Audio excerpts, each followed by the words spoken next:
I think it's very important to discuss mental health. I think taking care of your mental health is just as important as taking care of your physical health. So I do believe that it does need to be discussed, and it needs to be discussed openly. But I also believe that it does cause kids to, not just kids, it causes quite a lot of people, I think, to self-diagnose themselves or to... Okay, let me tell you a story, actually. My daughter, a couple of weeks ago, she was a bit down, and she came to me, and I was like, oh, Tej, what's wrong? And she was just like, oh, I'm just a bit depressed.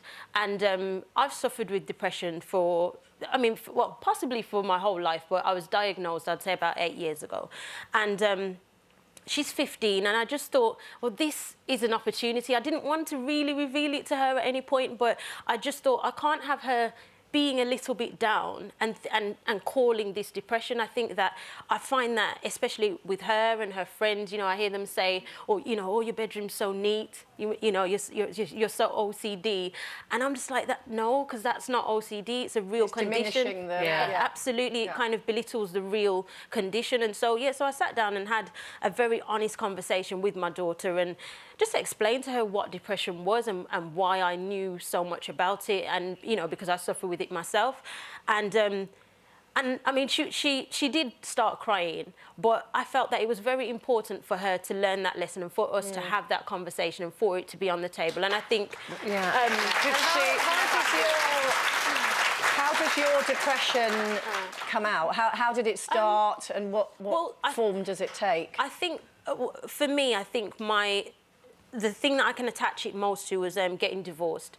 And it completely took me over. And when I say it, I just mean that I couldn't function. I wasn't able to be all of the great things that I usually am. I was so consumed with sadness. I just felt incapable of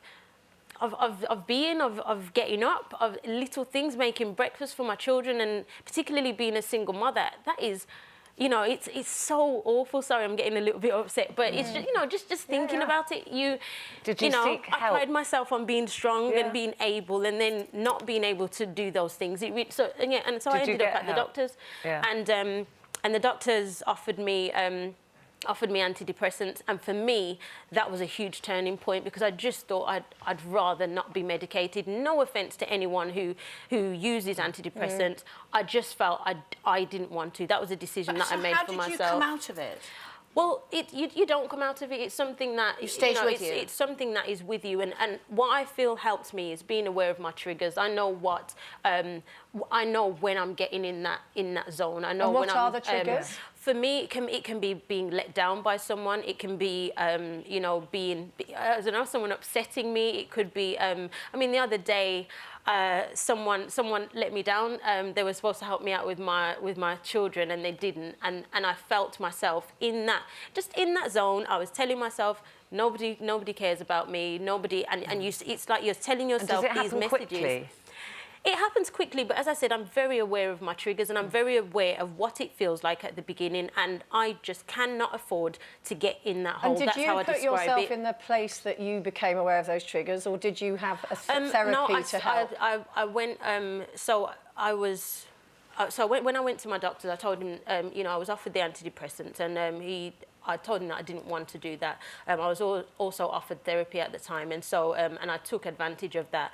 And I think that really did help. The lady was, you know, fantastic. She spoke to me about it, and she was the one who made me aware of, and you've addressed of the fact that you have the triggers. Underlying cause. Absolutely, I know exactly where it comes from, and also I've told my friends, I've told my family, and now I'm telling everybody. But I think it's very important for mental health to be. It's not something that I'm ashamed of. No. You know, it's something that I feel I'm not the only person who suffers with it, and even upon discussing it with friends, I found out other friends who didn't even realise that was what was wrong with them. And you know, and I think again, your mental health is just as important as your physical. It affects everything, and you have to take care of yourself. For people watching at home home now, and indeed people are here. What would you advise then for people to look out for? What are the things? What are the triggers? Or what are the things they should go? Oh, well, this must be it, or this could be it. I think everyone's triggers are different, but I think just when you notice that you are not functioning in the capacity that you normally do, when you're finding, you know, when you are avoiding hanging out with your friends, or you're avoiding doing certain things, when you're finding it hard to I don't know, to have a conversation with the people in your household, kind of pulling yourself away from other people, being a little bit closed off. And as I said, because I've been open about it with family, friends, colleagues, people know, you know, and they're open. It kind of opens the door, I think, for communication and for somebody to say, and I think that's where therapy is good. Absolutely. I went to therapy, but the woman just taught for I just taught for an hour, and the woman didn't speak very much, and I just thought, what's the point of that? But you know, thinking about it, maybe it helped. That's what it's supposed to be. I've got some like. things here. Melissa says, I'm 30 and have been battling anxiety and panic attacks since I was 10 years old. My first one was in a restaurant when I was a child, so I've always avoided it for most of my life. I realised I had to face my fears for my children's sake. It's amazing what you can overcome for the sake of your children. Paul says, I get anxiety and depression at times. I tend to shut myself off from the world. My brother had depression, but he lost the fight with it. Oh, I'm sorry to hear that. Can I just ask you really quickly, what did your daughter make when you told her of all this, because she didn't know? She's been fantastic and very. I do think it's made her a little bit worried, because it was only a couple of weeks ago. But she's been fantastic, and I haven't heard her say, you know, oh, I'm a bit depressed, or I'm a bit OCD, and that was the point. Yeah. If you've enjoyed that, then why not click here for more?